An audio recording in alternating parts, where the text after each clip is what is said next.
গত রবিবার আমাদের বাড়ি মাটন কষা রান্না হয়েছিল, তোমাদের সাথে শেয়ার করেছিলাম একটা ভিডিওতে, আর বলেছিলাম মাটন কষার রেসিপিটাও আমি তোমাদের সাথে আস্তে আস্তে শেয়ার করে দেব।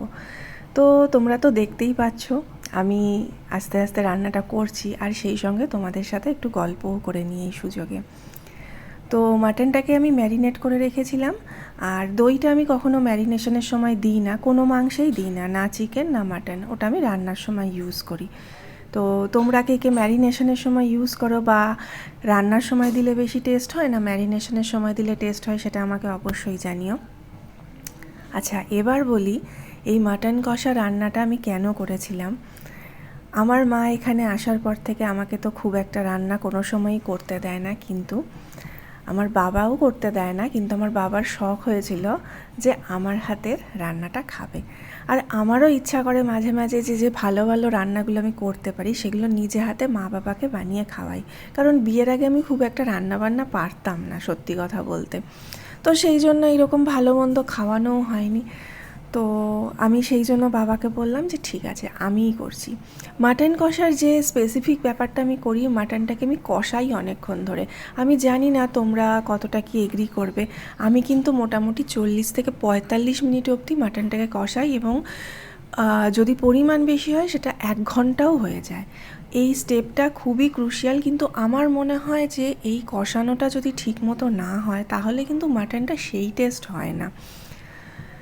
তো যাই হোক, বিয়ের পর থেকে দেখে আসছি যে বাবা মার ভালোবাসাটা আস্তে আস্তে রিয়েলাইজ করি অনেকটাই বেশি, যে আমি না থাকলে তাদের খুব একটা ভালো মন্দ বেশি খেতে ইচ্ছা করে না।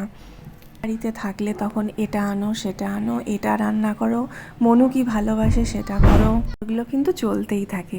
আর আর আমার মা সব কিছু যতই ভালো রান্না করুক না কেন, আমার বাবা আমি যেটাই রান্না করে দিই না কেন সেটা যদি একটু তলা লেগেও যায়, মানে একটু হালকা পুড়েও যায়, তাতেও আমার বাবা বলবে উফ দারুণ হয়েছে, নুন মিষ্টি তেল একদম পারফেক্ট হয়েছে। আমার মার রান্নার ক্ষেত্রে কিন্তু অতটা প্রশংসা করে না। তো যাই হোক, এটা বোধহয় বাবাদের মেয়েদের প্রতি ভালোবাসার জন্য এটা হয়, কিন্তু আমার মা কিন্তু রান্নাটা খুবই ভালো করে, আর আমি যেটুকু যা পারি সেটা কিন্তু মেনলি মার থেকেই শিখে পারি, কারণ হাতখড়িটা তো এখান থেকেই হয়েছে। গল্প করতে করতে এই যে আমার মাটনের ঝোলও ফুটতে দিয়ে দিয়েছি আমি। এবার আমরা কি করব, এটাকে প্রেসার কুকারে দিয়ে দেবো। আমি সবসময় প্রেসার কুকারেই মাটনটাকে দিই, আমি কখনো কাঁচা পেঁপে অনেকে ইউজ করে নরম করার জন্য, আমি সেটা করি না, ঠিক আছে। মাটনটাকে ভালো করে কষিয়ে যতটা ঝোল দেবো বা যা কষা করব করে প্রেসার কুকারে দিয়ে দিই, দিয়ে মোটামুটি 5টা সিটি আমি দিই, তাতে খুব সুন্দর হয়। এই যে আমাদের মাটন রেডি হয়ে গেছে। আর এদিন মা রান্না করেছিল পনির, মুগের ডাল, আর সেই সঙ্গে আমার মাটন কষা। বৃষ্টির লাঞ্চটা কিন্তু দারুণ হয়েছিল। তোমাদের কার কার ভালো লাগলো আজকের আমার এই ভিডিওটা অবশ্যই কমেন্টে জানিও। মাটন কষা ভালোবাসো নাকি মাটনের আলু দিয়ে একটু ঝোল ঝোল ভালোবাসো, সেটাও আমাকে জানিও।